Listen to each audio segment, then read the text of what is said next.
Hey YouTube, how's it going? My God, I have not done this in a while. This is super exciting. Welcome to everyone. Give us a shout and let me know where you're coming from in the chat a roodle do, which I'm pleased to see has appeared on my screen. All sorts of tech things which might go wrong today, but you know how I roll. Let's just flow with it. We got some real get your sacks together fancy today. We've got Mark Montequila. No, you haven't missed anything, Mark. We've only just started. You're bang on time. Hey Dave. Dave Pollock's here in esteemed company today. My very glamorous assistant Lucy Whitcomb is here. If you've got any questions about the Inner Circle membership or anything like that, you can ask Lucy. She knows about all that stuff much more than me. Who else have we got in the chat that I know? Hey, Last Ninja Remix. Ms. T. Yeah, of course. That's Teresa, isn't it? Yeah. So hi to you, Teresa. Coming to us from sunny Chicago. Might not be sunny. Who else we got? Hey, Jamie Daniel, my namesake. Loads of people from the Inner Circle membership. So if you're in the Inner Circle, hi guys. If you're not, hi guys. We've got some cool stuff lined up for you today. I'm just skimming through to see if there's anybody else I know in the chat so far. Bart's here. How you doing, Bart? Loads of people from all over the world, which is super exciting. So first of all, just, let me know if you can hear me, okay? I might just be chatting like nobody can hear anything. I know there's a 20-second delay or something like that between what I say and appearing in the chat, but if you can hear me all right, just let me know everything's cool. So let me tell you,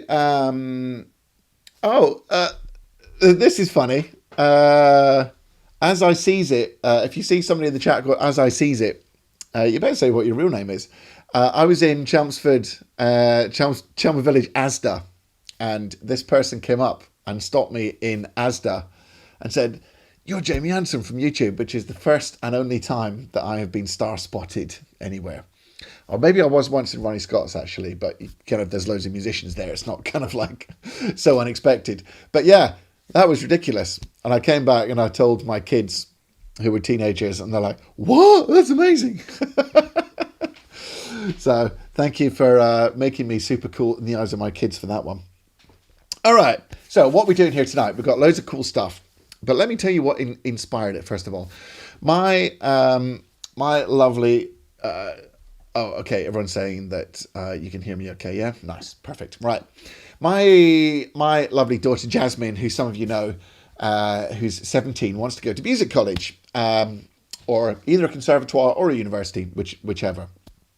So, recently we have been doing tours of these elite institutions, these haloed institutions that normally the doors are closed, you just walk past them, you can't get in there. And you're like, oh, I wonder what happens in those really cool places.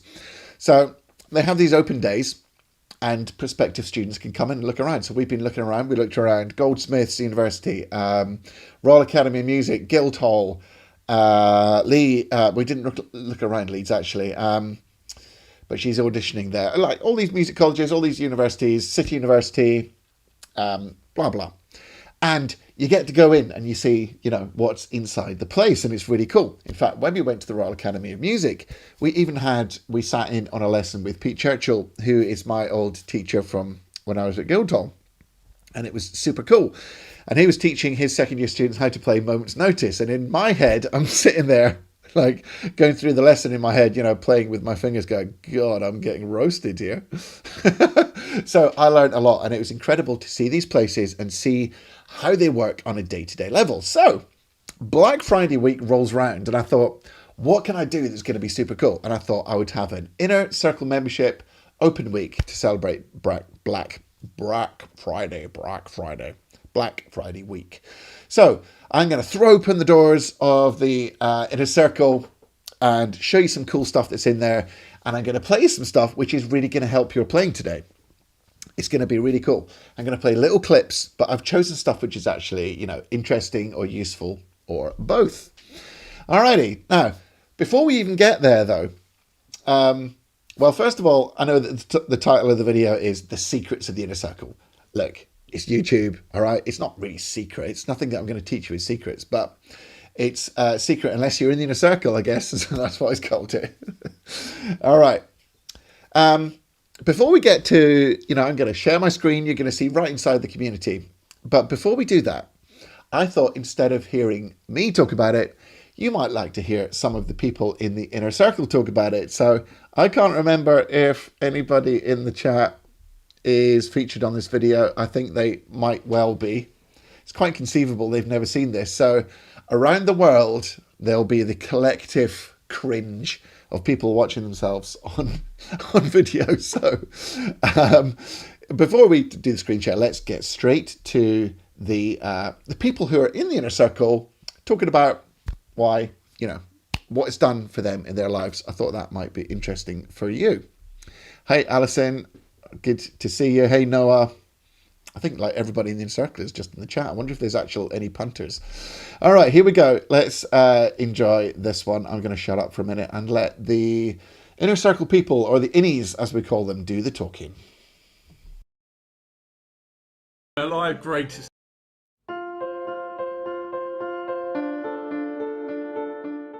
So I've played for a long time. But unfortunately, my ability doesn't match the years. So I feel like I'm kind of in the intermediate level now.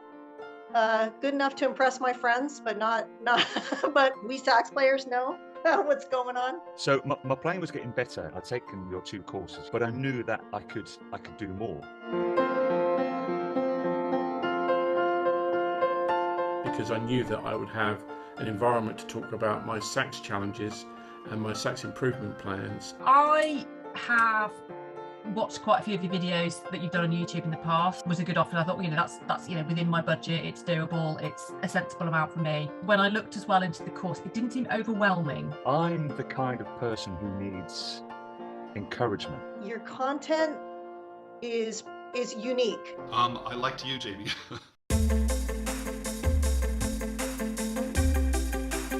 That I would not have time to use it fully. That you're going to join something like this and be surrounded by like genius level 10 saxophone players. Worried about sharing my little foibles. There's lots of people sharing their foibles, which is great because it just makes everybody more confident to do the same. You learn so much from that because there's honesty and trust. You just can't get that from more generic communities. It's just that I was gonna waste a couple $100. My fears were unwarranted. And that it wouldn't be quite as in-depth as I was hoping for.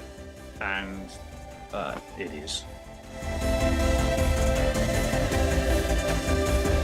To be honest, your responses and the fact that you do, it's actually more that you do respond. The number one thing that makes me happy is reading your comments on not only mine, but everyone else's, because I can learn from from your comment about someone else's performances. Probably the community, just the flow of conversations. You can feel it.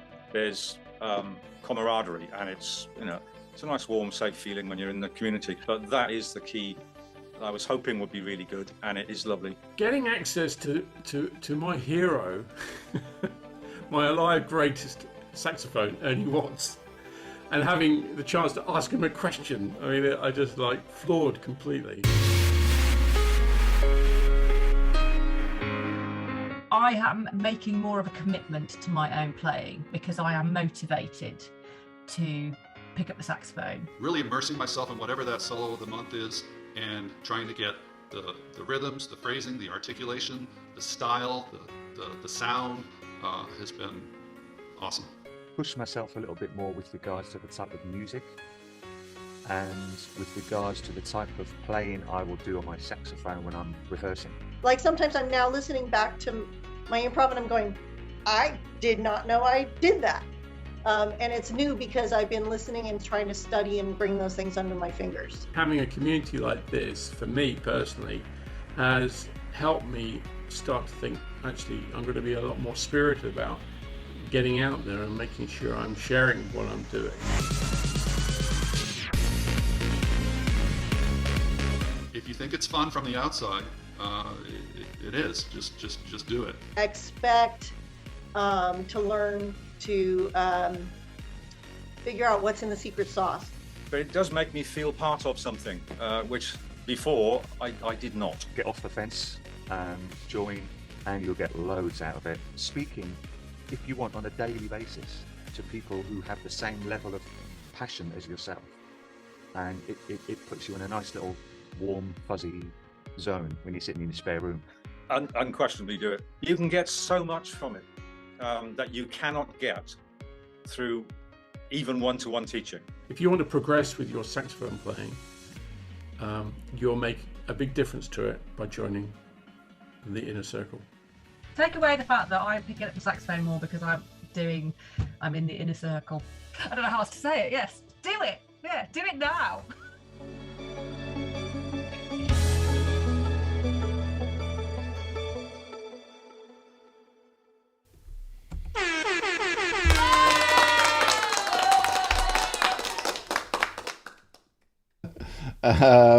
Right, hopefully you can hear me again.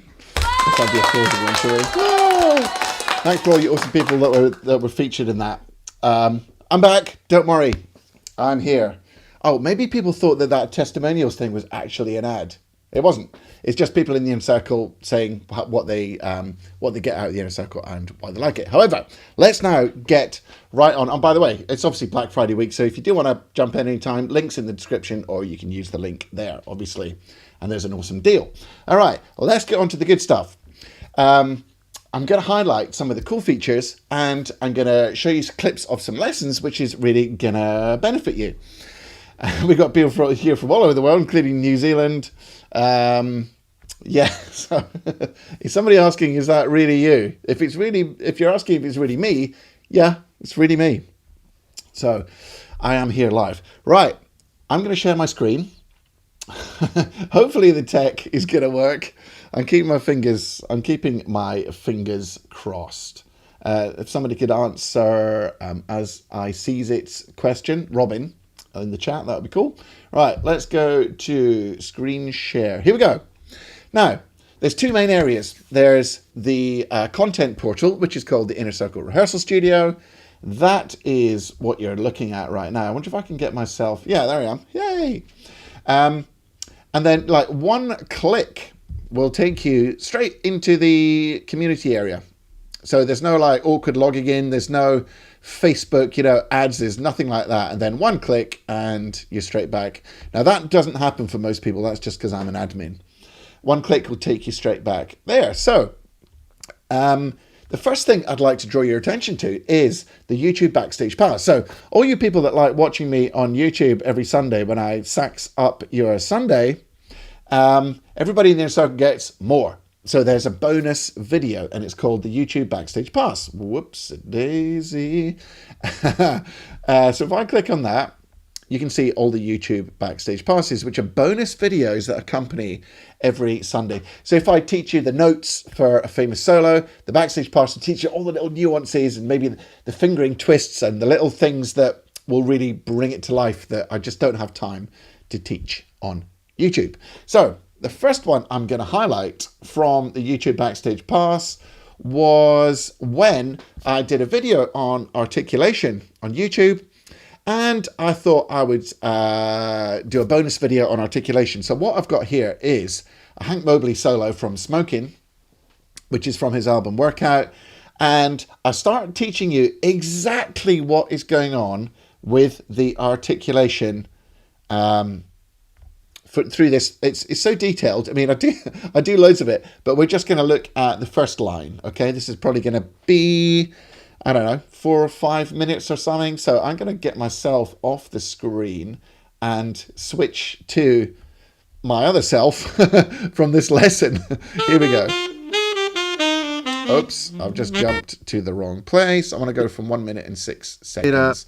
So hang on, bear with me, guys. Right, Hank Mobley playing on Smokin' from his 1961 album Workout.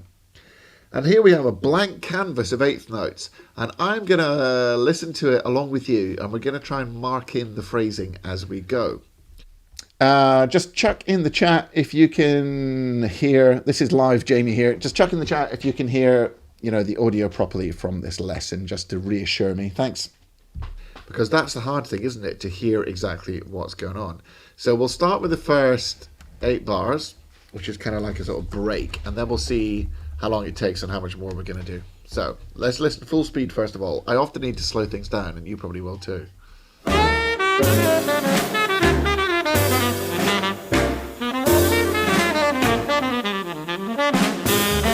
Okay, let's slow down and let's start at the beginning.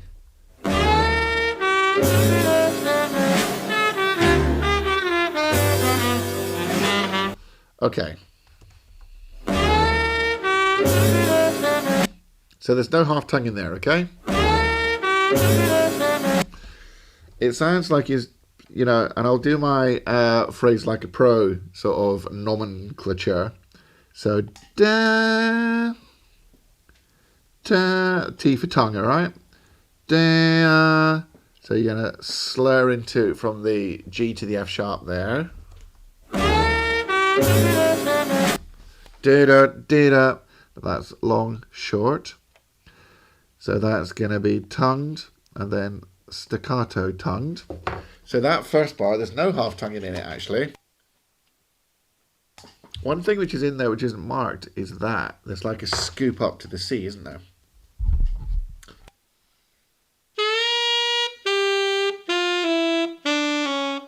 And maybe that F sharp's short. Yeah. This F sharp is short, which means that you do a slur staccato. That means you slur into the note. Okay? Okay, let's move on to the next phrase.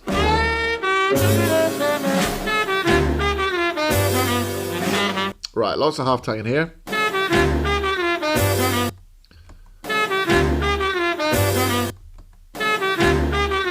So the E is already in brackets. And what I'm just working out at the moment is which of the other notes are potentially tongued and which aren't.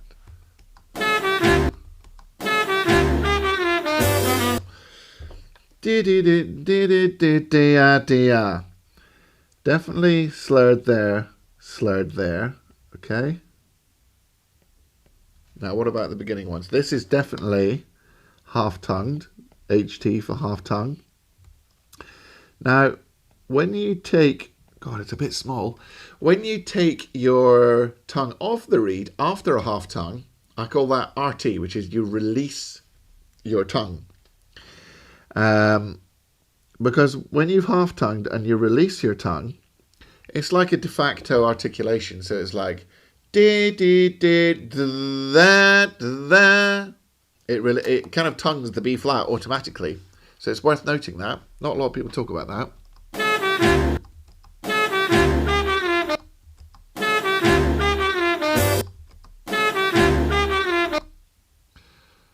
There's a bit of something weird happens between the A and the G, doesn't it? Does he like bungle it? It's almost like there's a sneaky G sharp in there which isn't even marked.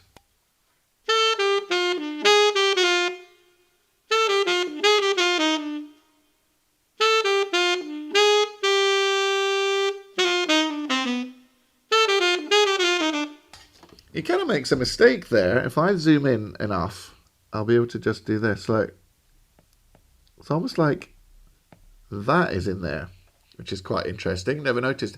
Now, here's the cool thing about when you delve into phrasing. You often find other things that you never heard before, just like that.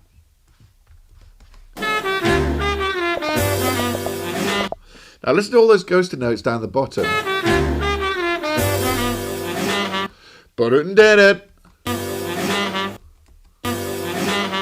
All 3 notes here.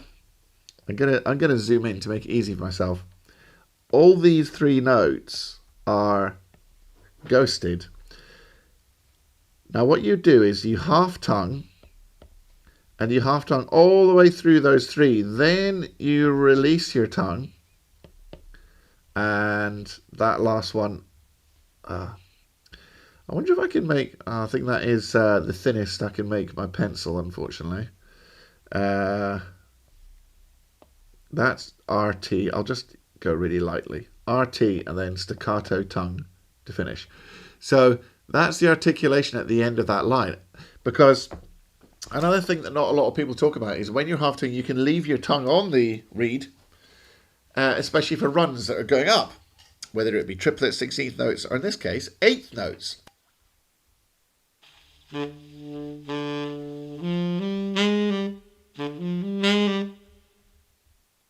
So, just finishing off this section then, these are tongued. Each one is tongued. Dee-dee-doo, dee-dee-doo, that's tongued. That's half tongued, as we've already covered. Release tongue, tongued, tongued. Well, that's actually probably slurred because of that grace note thing, to be honest. So let's put a dotted slur in there. It's getting a bit complicated now, isn't it? But guess what? Phrasing is complicated. So that says it all.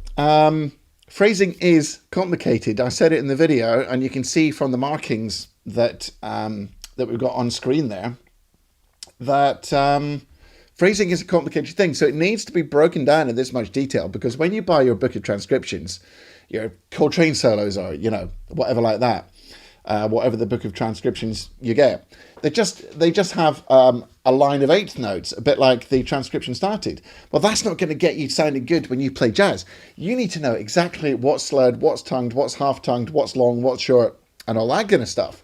So I show you exactly how to do that in that Backstage Pass video. Thanks to everyone who is commenting in the chat, and welcome to everyone from all around the world. Hey, Sax Tape, say Martin. Ben was saying that he wants to play some rock and pop stuff, something quite bright. So, yeah, perfect. So actually, you know, the Inner Circle isn't about classical. If you want to play classical sax, I'm not really your person. I mean, I'm classically trained, even as a saxophonist, but that's not really what we cover. We cover jazz, pop, soul, commercial stuff, you know, fusion, smooth, you name it, anything but classical practically. All right, that was really cool with the Hank thing. Let's now move on to the next, another Backstage Pass example, which is where I show you how to take a blues phrase and then throw it over any other groove. Like you might play DJ sax, you might play in a blues band, you might play in a pop band, you might, and the secret is to have a bank of really cool blues licks that you can draw on. So this little clip, which is a few minutes, is going to show you how I take a piece of blues language, which is from Fire Eater by Rusty Bryant, a famous track by Rusty Bryant, and then I put it over another backing track, which I think actually, we'll find out in the clip in a minute, but I think it's that Roy Hargrove tune I then throw it on top of, and I'm just brain farting about what the name of that Roy Hargrove tune is. Somebody will tell me straight away in the chat. But here's the next little clip to help you, to give you a little bit of bonus teaching here. I hope this is useful for you. Incidentally, these clips aren't really delivered at, you know, YouTube frenetic pace. I take my time, it's more informal, and it goes much deeper. So if you're used to my kind of quick cutting Sunday videos, this is a little bit more considered, because that's what the material demands, frankly. Okay, let's see what happens now if I do this. Oh no! All right, let's try that. Oh, it keeps jumping to the wrong place. That's super annoying. All right, I want 41 seconds. So far, so good. Right, let's go from here. Tracks. So let's say you want to go to Fire Eater, okay? Okay, here we go. Fire Eater, which is by your man, Rusty Bryant. Okay, let's play it, and let's get a good lick. Now this is in A minor for tenor.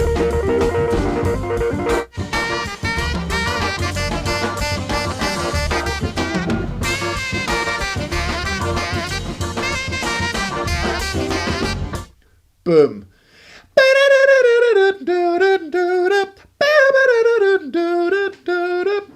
And then you would take a minute to work it out, okay? But that one's quite easy.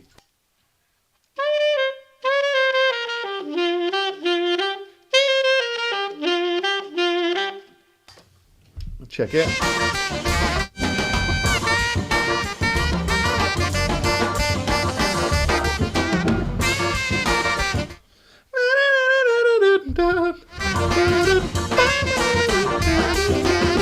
Okay, so there's my lick, and I'm going to work it out. You can put it in your, software, slow it down, whatever you need to do all that stuff. But basically, it's a 1, 2, 3. Crap counting. A 1, 2, 3.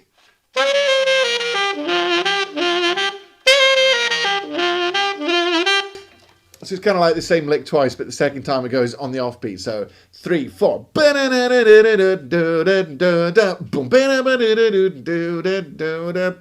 Now I'm going to transpose that into C minor for tenor.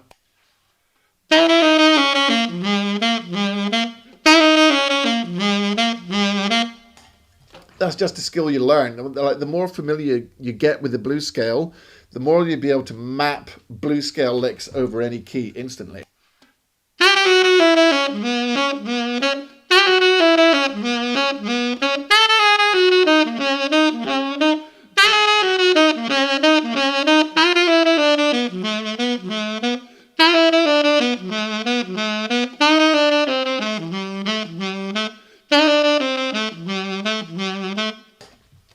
So you just kind of get to know the structure of the scale and where each lick hangs on it. Right, let's put it over a couple of different grooves and see how it fits in. Now these are all like B flat minor grooves, so right, here we go. First of all, it's like that Strasbourg St. Denis riff thing. Let me just hear how it starts. Right. I'll let it run once and then come in.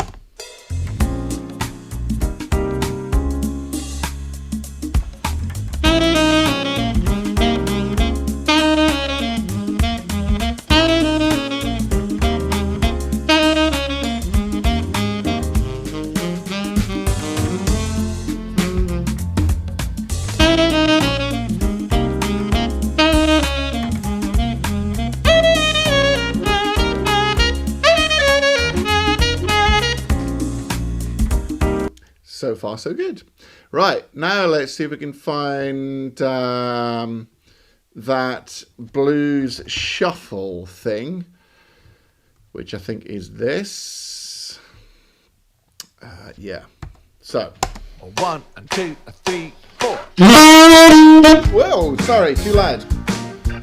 The bloody pedal. Okay. 1 and 2 and 3, 4.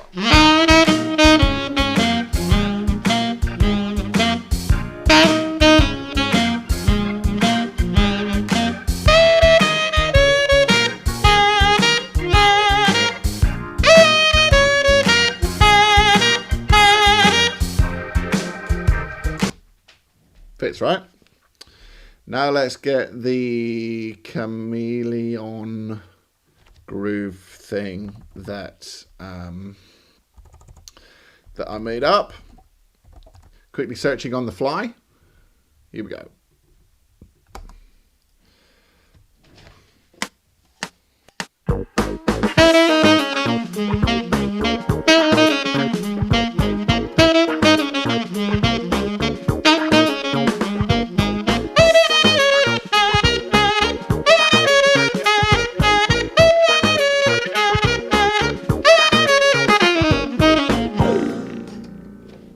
So that fits, and you can see how this is all working. All right, so there you go. So in case you hadn't clocked what was going on there, I had the tune Fire Eater. I took that blues lick, which I really liked, which was played by Rusty Bryant. I transposed it into the key I was in, and then I threw it over 3 different songs with 3 completely different harmonies and 3 completely different grooves, and it sounds absolutely wicked. All right, so that's the thing that most people don't tell you, that you get told the notes for the blues scale, but you don't get told how to sound good using the blues scale. Well, you do in the inner circle, so congratulations. Right, last thing from the YouTube backstage pass vaults is going to be more of a personal one. I think you might like this one.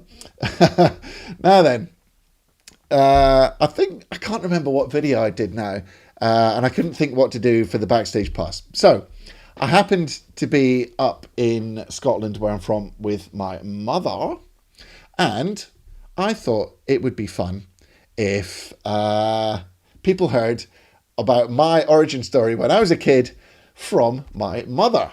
How about that? This is actually really funny. So here is my mother telling you about what it was like when I was like, I don't know, 9 or something. Right, we'll do this for a couple of minutes. I won't spend too long in this. Here we go. To you. I mean, she was a brilliant clarinetist. And then you nearly collapsed one time. And I thought, wow, I wonder why he nearly collapsed. And then it turned out that all your lunch money was going on magazines and you hadn't had anything to eat. And you'd gone off to your lessons. I didn't know that. Oh, well, there you are. I remember that quite clearly. So that had to be addressed.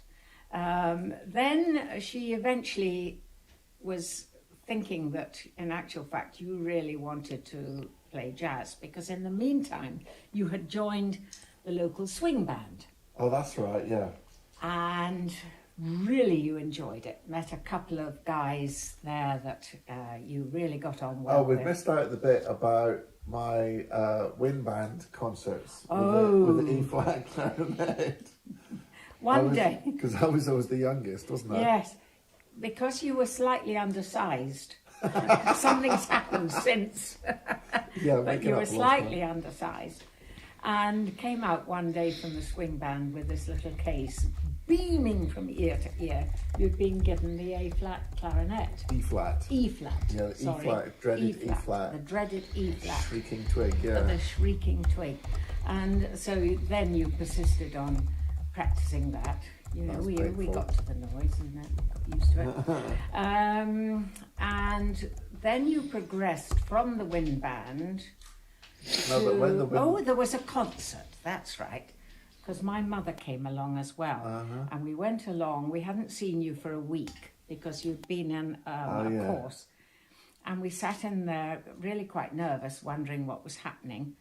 And everybody came up the steps, and then suddenly there was a gap, and this little tiny titchy fellow came up the steps. And we thought, oh, how sweet. Anyway, we sat there beginning to enjoy it, and then suddenly they brought a music stand to the front of the stage. And I thought, oh, good, we're getting a solo. Well, along came this little chap to the front. Was it me? Yes, doing a solo. I don't remember that. Oh, God. Well, my mother and I, we were, oh, good Lord, help, you know. But you did it very well. And I thought, oh, well, that's all right. Then that's, the first worry over with. You've done a solo, yes. Then you joined the Fife Youth Jazz Orchestra. Yes. Was I still with Hilary Saunders then, the clarinet teacher? No, because... Right, there's some funny stuff that came out of that chatting to my mum, I'm telling you. I never knew... teacher realised she could... All right, Mum, keep it quiet. I never knew half the stuff that she was telling me, which is really interesting. But it is true. When I was in the wind band, I don't know if any of you know what an E-flat clarinet is as opposed to a B-flat clarinet. An E-flat clarinet is smaller. And I was really small. So all these big like teenagers came on, and then there's little me. And they all had their clarinets, and I had my clarinet. And because my clarinet was small, it literally looked like I was like a wind band member who'd been put in a hot wash and just come on, in a smaller size. Classic. All right, so getting back to the program though. That is the YouTube Backstage Pass, and there's always different stuff, and it's always really cool. Now, moving on to more stuff to help you out. If you ever get lost in the portal, which you won't because it's super intuitive, you just click home. Boom, back to the beginning. And there's all the categories. We've covered the YouTube Backstage Pass. Where's my video? Way. Now let's look at the Inspirational Solo of the Month. Everybody loves the Inspirational Solo of the Month. And guess what? It does exactly what it says on the tin. Month by month, we take my favorite solos, which have really inspired me. And then I do a whole video where I break it down note by note and show you exactly what's going on, show you how you can take some of these things into your own playing and, how they articulate, what's going on, how they structure the motifs, what's going on with the harmony, what's going on with their sound, all that stuff. Because usually the barrier for entry for most people is so high, trying to transcribe these solos and learn from them, that you can't do it. So I take those solos and put it in the language and show you the information that you can understand. And so look, you can see Street Life, Englishman in New York, Brantford, Lily was here, Kenny Dolford. We're going to look at Pennies from Heaven. There's Maceo Parker, Deacon Blues solo, Night Flight is, and there's a wide variety of how hard things are. Like Night Flight by Mike Brecker is practically the most difficult thing you could ever play. But then the next one is like a Scatterlight ska thing called Nuclear Weapon. Pop Stuff, the Logical Song by John Halliwell. Lenny Pickett on Soul Vaccination. Wayne Shorter on Black Market, that's wicked. You got a real bluesy one Count Basie there with Eddie Lockjaw Davis. Gerald Albright doing Smooth Thing on So Amazing. Walk in the Wild Side, Ronnie Ross on baritone. So we've got soprano, we've got baritone, tenor, alto, mix it all up. Pick up the pieces, classic funk solo. And at the moment, we're looking at Jeep's Blues by Johnny Hodges, by Duke Ellington from that live at Newport. So a big mixture of styles, and everybody really loves the variety in those styles. However, the one that I'm just going to play a little clip of tonight is Pennies from Heaven, Sam Butera's solo, and I'll just give you a few minutes to kind of show you what happens when I break these things down. I better get rid of live me so that I can have previously recorded me. Here we go. By the way, somebody said you can hear me clicking my keys. I don't think I can. Oh, I might have a way around this. Okay, I'll try and mute my mic while I play this. All right, here we go. He told me this the other day. Why does it do that? That is so annoying, guys. Right, and 1805. Sorry about that. Here we go. Art as well.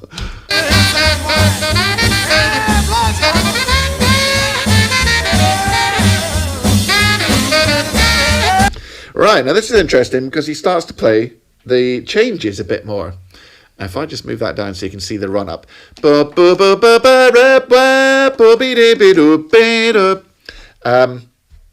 You've got this silky little run up here.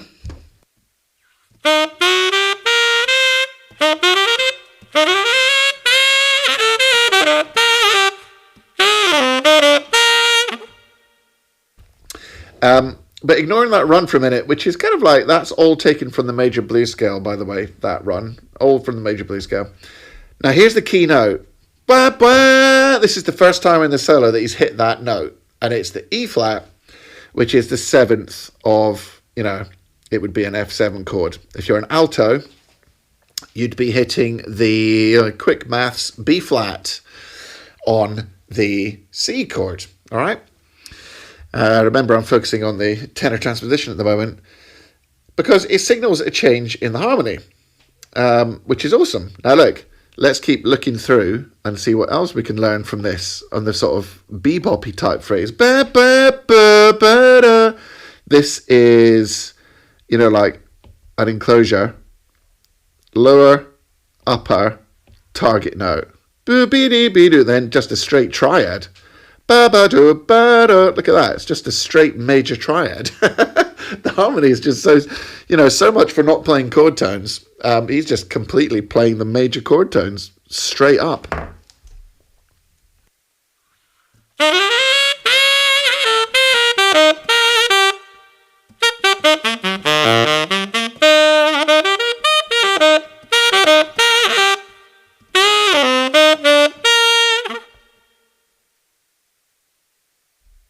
But, after playing those major chord tones, check out this for awesome voice leading.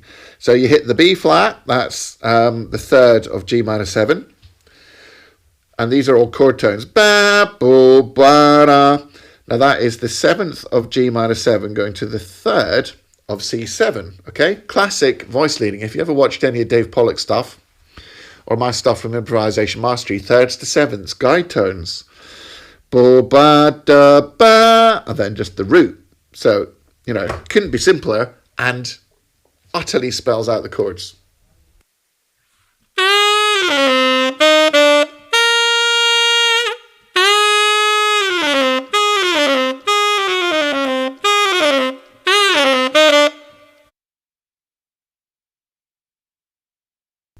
All right.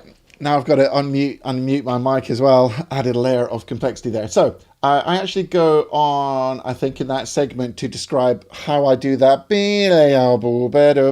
I want to keep things moving. Right. So that is the inspirational solo of the month. We've had the YouTube Backstage Pass, inspirational solo of the month. That is where you can really learn from the masters, from the horse's mouth, not just from a theory or method book. Okay. And not even just by buying a book of transcriptions. This is getting inside that solo and explaining what's making it tick and how you can make your playing tick like that as well, which is super, super cool. Oh, hang on. Where's my applause button? Hey! Oh, my tech is so scuffy. What I need is like a producer. I need a TV studio is what I need. All right. So that's the two segments in the inner circle that I want to cover today. And I'll show you more cool lessons tomorrow because I'm also live at the same time tomorrow. You're going to get bored of me at this rate, aren't you? All right. Now, the one thing I just wanted to quickly show you, though, before we move on to the Q&A, we're moving on to the Q&A just in a minute. So if you've got a question for me, put Q and then a colon, and then I will try and answer as many questions as I can for you. So start filling up your questions and I'll skim through the chat. Right. Last thing. So we're in here. And look, if you want to go to the community, there's no separate sign-ins. There's no Facebook. There's no anything like that. Let me just put that up there. You just click. Bang. We're in. So this is where everybody hangs out. This is where you hear about all the cool stuff that's going on. People are posting, sharing their wins, asking stuff, and I'm also in there every day, and hopefully people in the I mean, all right, maybe I'm not in there on a Sunday, whatever, maybe there's the odd day that I'm like away or whatever, but pretty much every day I'm in there answering everybody's stuff. And there's loads of bonus little stuff, like for example this video I think is me doing a house music session for my mate, and I shared that to show you what I was up to. So that was me doing a recording session for my mate. There's some of the lovely ladies who have been hanging out with each other through the inner circle, which is absolutely beautiful. Now, look at this. I thought I'd share this. This I unearthed after looking for 20 years, which is me on, that's little old me there. Can you see my mouse? Yeah. That's little old me on Top of the Pops in 2002. Who remembers Top of the Pops, guys? Now for some summer dance madness, featuring the... My one and only appearance on Top of the Pops.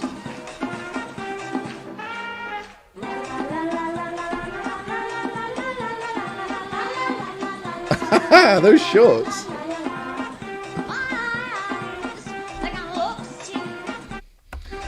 Oh. Now the funny thing is, Finchy there on trumpet, my best mate on trumpet, who's actually on the track. I'm not even on this track. That's the funny thing. He said he's still got those shorts.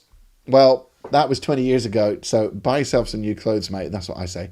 Anyway, all that stuff happens in the community. And then when you want to go back to your content, bam, one button. Now remember, normally that screen isn't there. It's just an annoying screen for me. So that's the community as well. And the community is a warm and fluffy place where you can geek out on saxophone safely without your partner, you know, going out to walk the dog because they're bored, or saying, oh my God, will you stop talking about reeds? You're doing my head in. We love it. So it's a really cool place to be. Okay, we are going to move on now to the open Q&A. I'm going to try and, I'll put my screen over there now. I'm going to try and answer your comments. So if you've got a question, let me know. I can see one of them already. But before we do that, I've got a little sting to announce it. Check this out.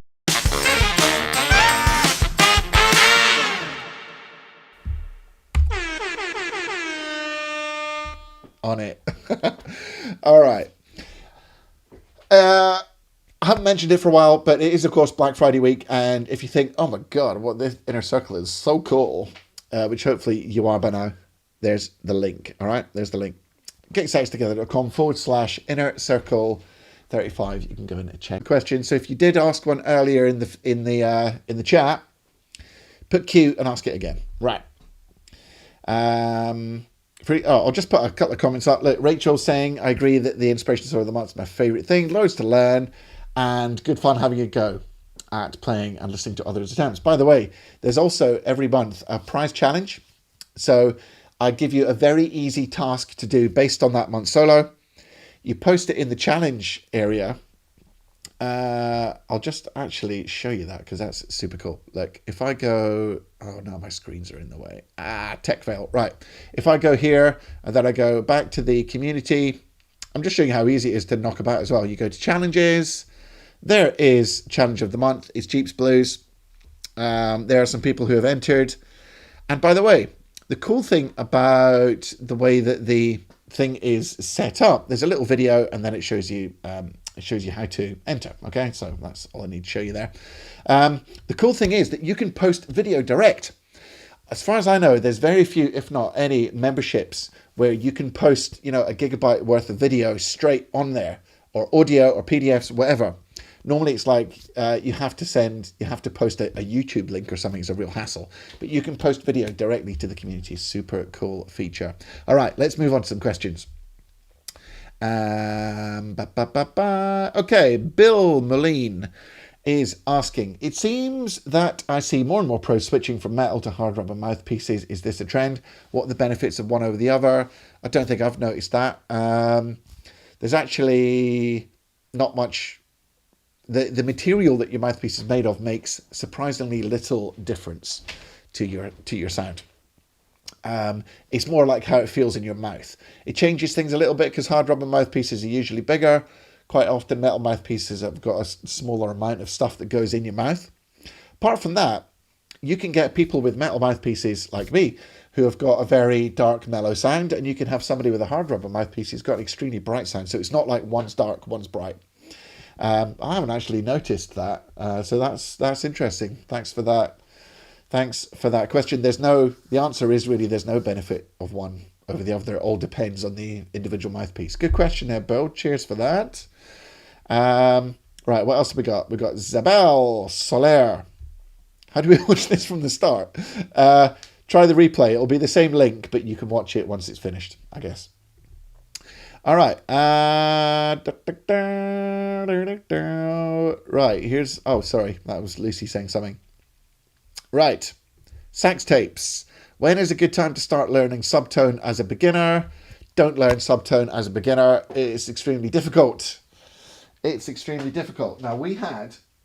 one thing I haven't mentioned yet because it's going to be in days to come. We had an insane guest live in the Inner Circle and on replay called Dr. Mark Watkins, who's written this seminal book called From the Inside Out, where he has cameras and fluoroscopes and you can see exactly what's going on in people, in saxophonists' mouths.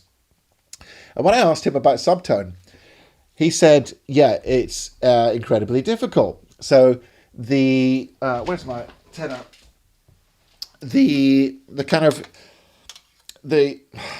spit it out, Jamie, spit it out. The structure of a subtone embouchure is an overbite. Now, overbite is when you move your jaw back, like that, with a kind of half open channel at the back of your throat. And I move my teeth right back to the edge of the reed, and you have to blow a certain way, and you get that sort of jazz ballady soft sound.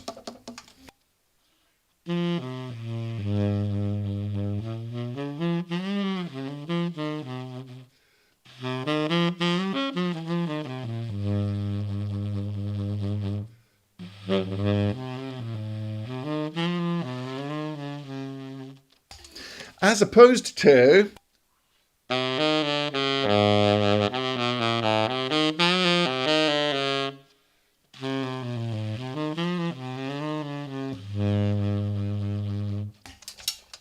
basically, it's the greatest sound. Tenor subtone like that is the greatest sound that anyone can make on any instrument, any time ever in the world. Subtone rules. But as Dr. Mark Watkins told me, it's extremely difficult. And whenever I try and teach people subtone, they often struggle with it. So as a beginner, don't worry about it. sax tapes. And congratulations on having a sax pun in your name.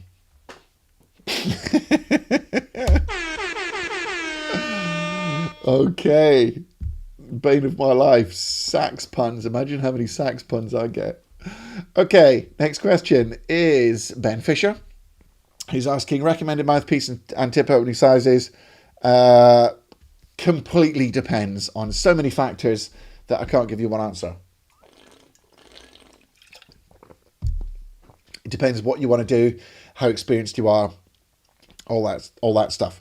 I have got as an extra bonus in the inner circle my mouthpieces and reeds for dummies complete ebook, which has got everything that you're ever going to need to know about mouthpieces and reeds. Is really cool. That's another little bonus of being in there. Right. I can tell you what I use. I've got vintage Florida Link 8, maybe 8 star. And yeah, on alto, I've got a Jody Jazz HR. That's an 8 as well. So I like wide tip openings because I like to put so much air through the instrument that if I have narrow tip openings, I find that it closes up on me. And then I have to use really hard reeds, and then I get a kind of dry sound, which isn't very fruity. So as a very general ballpark kind of thing, smaller tip openings will give you less variety, but they're easier to control. And a wide tip opening will give you more of a range of sounds, but they're harder to control. So there's a little guideline. But yeah, it would depend on so much. I can't recommend anything for you.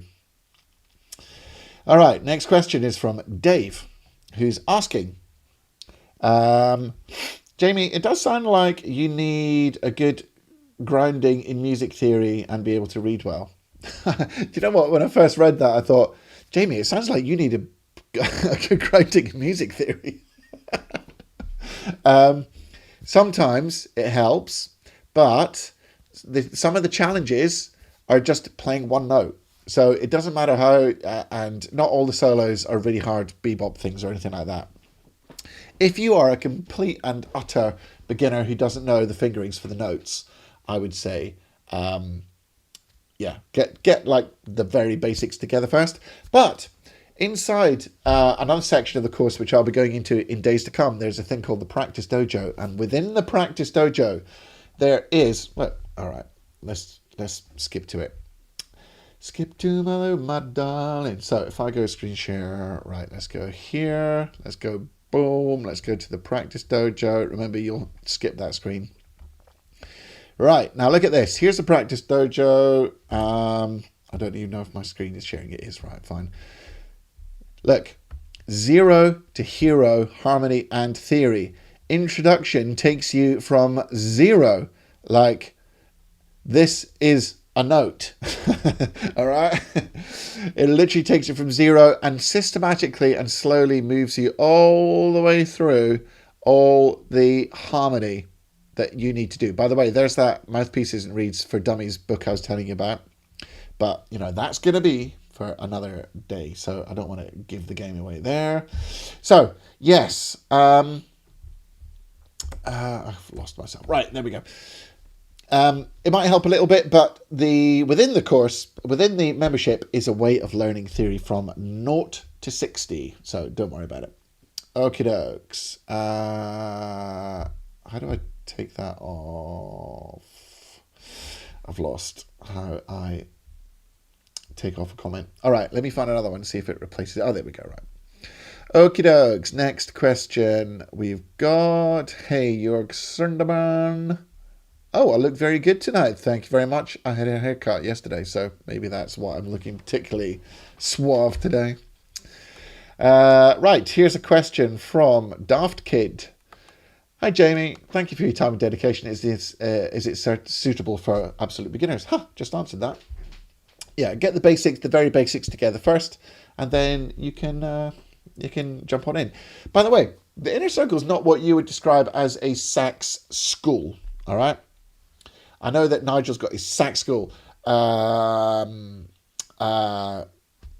Scott Paddock has got his sax school. You go in there, open the case. This is your first note. That's the fingering, and then you bring it. It's not like that. It's basically goes alongside that.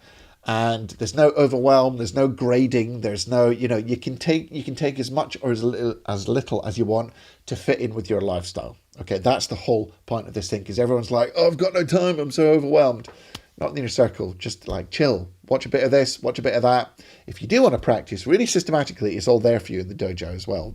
But it's not like a sax school. Like my courses, like Total Tone Mastery, Improvisation Mastery, and the new one, Phrase Like a Pro, they are like that, like step by step. Okay, cool. Right, next question is Joe Phillips, who is saying, I play alto using Van Doren double Z jazz reeds. Is it me, or is this common with reeds? I play fluctuating between 3 and 2.5 strength and find them easy to blow some 3s, yet 2.5 seem hard to blow. What, you mean you're stuck between reed sizes? Yeah. That's pretty common. I'm stuck between reed sizes. I normally use 3.5, but sometimes 3, but then 3's a bit soft. So I would like I guess a 3.25 reed would be perfect, which you can do with synthetic reeds, of course. So maybe that's one answer, if you get on okay with synth reeds. But yeah, I'd say that's probably quite common. All right, there's a question here from Stefan. When do you use double tonguing? Answer, never. I never use double tonguing. Haven't done my entire career, and it's done me no harm whatsoever. However, I don't play challenging modern classical repertoire. I tell you who does use double tonguing, Charlie Parker. You know when Charlie Parker does dig it down, dig it, he does that. I can tell you what double tonguing is. It's when you tongue the first note and then you do a k sound like cat, and the hump of your tongue goes up and touches the top of your soft palate, which kind of blocks the air for a second, which is like a simulated way of articulating. So a double tongue is a misnomer. It's a single tongue and a tongue hump. So it's t k tick tick tick tick tick tick tick tick tick tick, and if you master it, you can do it really fast. Tick tick tick tick tick, and then the hard bit, of course, is coordinating your fingers if you're trying to tongue. But you'll find videos of people doing tick tick tick tick tick, and it's ridiculous. I never do it. I've never needed to do it, and I'm not about to spend 5 hours a day for the next year learning it either. Good question. Right, okay. Sorry, that was Stefan, right, okay. Question from Doug. I'm getting pretty close to the end, guys, so we'll try and keep it just an hour. I wanted to keep it 45 minutes, but I always get overexcited. Right, do you prefer Teflon tape or paper when your mouthpiece is loose? Oh, you mean on the cork? I use Plumber's PTFE tape, which is that kind of plastic, stretchy plastic tape that plumbers put around pipes when they seal another pipe onto it so that it doesn't leak. And the good thing about that is that it doesn't, I used to use paper, but then it goes soggy. And so yeah, Plumber's PTFE tape is what I use if I need to make my cork a bit bigger. There's another trick though, if you get a lighter and you just put the lighter under the cork and then turn it, being very careful, obviously, not to set your cork on fire. So just hold it a bit away and turn the cork. The cork will expand in the heat, and then the mouthpiece will fit more snugly. All right. All right, no worries. Sax tapes, you're very welcome. Okay, here's one from Dr. Roland. Could you please demonstrate your note pitch with just your mouthpiece on the neck? Tenor. You mentioned your pitch is E flat. Mine is E flat. I'm going to turn my piano on. Hey, sexy piano. There we go. Right. Bergonzi recommends E natural. Do you always aim for E flat? Well, for a start, I don't put my mouthpiece on my neck and blow a note and try and get it to a certain pitch. But let's see. All right. Without thinking about it too much, I'm just going to blow my mouthpiece and neck. Let me make sure I've got this right. Could you please demonstrate your note pitch with just your mouthpiece on the neck? Tenor. Right. Okay. Okay, let's see what happens.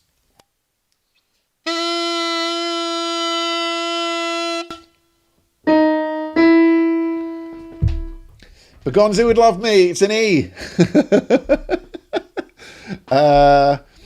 You could easily beat E flat, though, to be honest.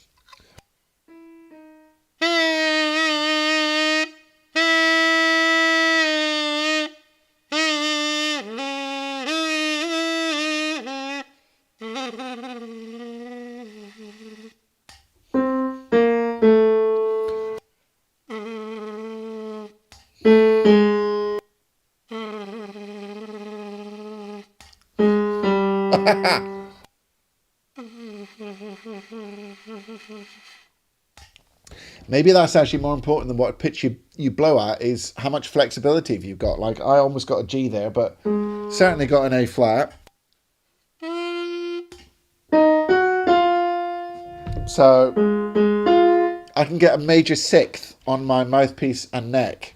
It's quite a lot. So flexibility is sometimes more important. But yeah, I'm begonzied up, mate. I am begonzied up. Playing an E there. Okay. Roberto, it's not a question really, but he's saying, I've tried the metal alto Drake Sanborn and it's so hard to play. Yeah, high baffle mouthpieces like that they are tricky beasts. Yeah, I tried Mindy Bear's one. Oh my god, it's like wah! Super difficult for me because I'm like a completely different vibe. Okay, here we go. Richard Middleton. It's not going to be one of these things where the questions keep coming as fast as I'm trying to knock them down. Right, quick fire. I'm terrified of the bis key for B flat. I'm not laughing at you. I tend to use the side key and the F or F sharp key. Oh yeah, the flute B flat. Yeah. Am I missing out here? Yeah. Oh my god, are you missing out? Are you kidding me? You can't be a sax player unless you use bis key B flat. That's ridiculous. It's so easy. It just makes everything like I only use side B flat in one situation. Well, generalizing, but when you have to go from B to B flat or B flat to B, I might use the side B flat. Occasionally I'll use the flute, the long one. But bis key all the way, mate. What are you doing? Bis key! Do you remember that video I did? Are you taking the bis? All right. Yeah. What else have we got? Paul's saying, yeah, when you're a flute player, double tonguing makes sense because you don't have to tongue the reed on the first one, for sure.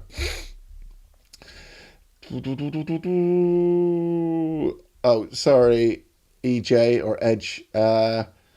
Hey, skip my question about the guy that doesn't tongue unless there's a specific indication as an accent. Do us a favor, EJ, can you... Oh, all right, thank you. You read my mind. Okay, here we go. Right, sorry about that. But I like your thing. Hey! All right. I play with a guy that doesn't tongue unless there's a specific indication, dot line or accent. He says he learned it from me. Absolutely not. That is absolute cap. He did not learn that from me. I am Mr. Articulation, let me tell you. Maybe a comment out of context. That must have been so ridiculously out of context.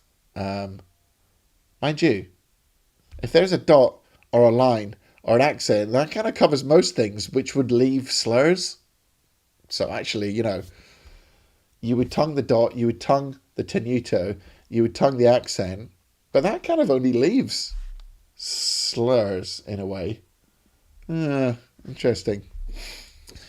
But it kind of makes it, the way the question is phrased makes it sound like, hey, I don't tongue unless those things are marked. Which sounds really bad. Because that means if you had the first note of a slurred passage, you would do a breath attack. And I would tongue that. Yeah, taken out of context, I would say. Okie dokie. What else we got? I think that's... All right, Philippe. It's saying I have a problem going from G low to high, always overblowing. Obviously, first thing is to get your sax checked. You're probably using too much tension. Maybe your lip is too rolled over your bottom teeth. Maybe pushing on the reed too hard. Hard to diagnose on YouTube. By the way, as you will find out in these lives later in the week, every single month in the Inner Circle membership, we've got a Q&A. But it's not like this. It's Zoom. So you can be on screen and you can play for me just like I'm talking to you now. And I can hear you play, see you play, and diagnose your problem there and then, like a clinic. Pretty cool, eh? All right. All right, I'm going to play C-7 while I look for the next question.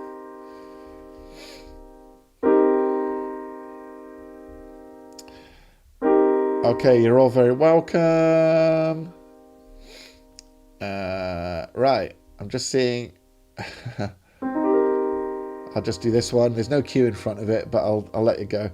David is saying, I've hit my 70s and been playing an Artemis, I don't know, tenor for 3 years. Watching my next step, probably 1,500 to 2,000. I haven't played it yet. I haven't seen any reviews of it yet. I don't know how much it costs, but my hunch is that Jay's better tenor is probably going to be pretty good. And my hunch is it's probably in that budget, although I don't know. If it's anything like his alto, I would say it'd probably be pretty good. So maybe if anyone's got a better tenor, just let me know in the chat. Okie dokes. Yeah, EJ. If there's no indication, he said not to tongue. No. You have it from me. Correct that. All right. Here's another question. I think there's one, maybe last one. Okay. Absolute beginner here. Got a Trevor James alto, Yamaha 4C. Any tips to get me started and not upset the neighbours? Right. Okay. Going from the back of the question. First, if you don't want to upset your neighbours, talk to them. I think communication goes a long way. If you go to your neighbours and say, hey, I'm really passionate about playing saxophone. Are there any times where you're always out? Like maybe you go to a club or something on a certain evening and I can play particularly then. Or, just talk to them. Tell them that you're trying to get better.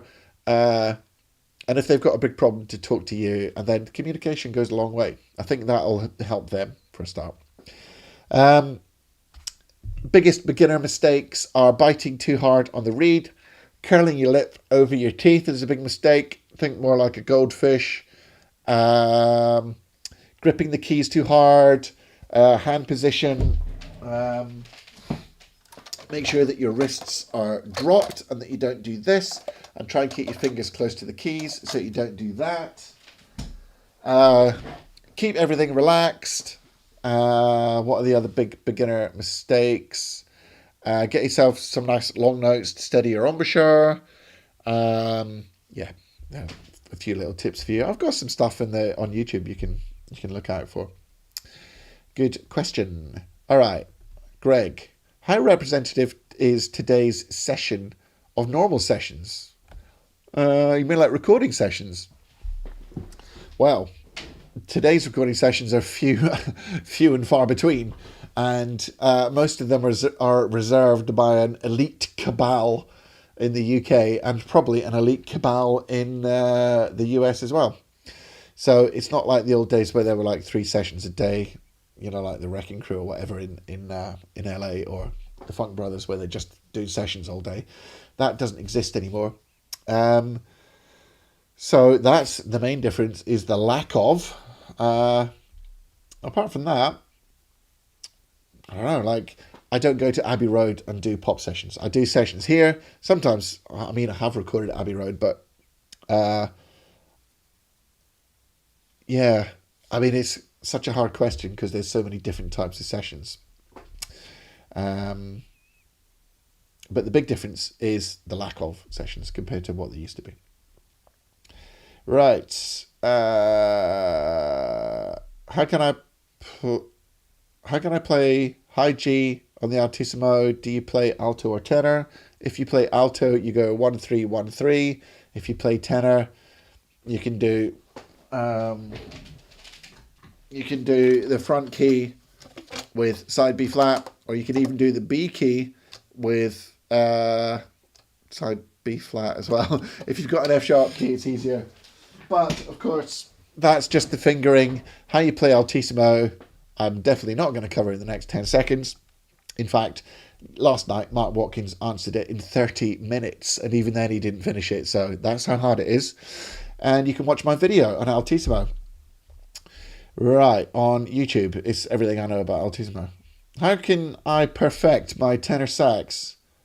You practice smart and you practice hard and you enjoy your music. Literally. Maybe describe what a breath attack is. That's when you just blow without your tongue striking the reed. But you very, very rarely, if ever, use it. Outside of like classical, if you have to start from zero. Right. Okay. I think that's pretty much it. I think there's one more here. What's simple tips for jazzing? Get improvisation mastery. It's covered A to Z. Step 1 to 99, how you play jazz. I can't. Simple tips for jazzing, though. Transcribe. Transcribe jazz players that you like. Okay, that's the surefire way of doing it. Okie dokie. Right. All right. Let's call it. Let's put this back up here for a minute. Sorry if I didn't answer your question. I'll be here same place, same time tomorrow. So come back. So just to round off then, it's Inner Circle Open Week. We've had a poke around. You've learned some cool stuff. We had the Hank Mobley solo. You had learning the blues lick and how to put it. You had a little bit of chat from my mother, which is fun. You heard from people in the Inner Circle on the testimonials reel. You looked at the Inspirational Solo of the Month, which was Sam Butera on Pennies from Heaven. We've taken some questions. You've seen inside the community. And let me tell you, this is just an awesome place to be if you're a sax player. And you can get your Black Friday deal right there. I can't wait to see you inside. And until the same time, same place, tomorrow, in fact, Thursday, practice hard, practice smart, and enjoy your music. See you later, guys.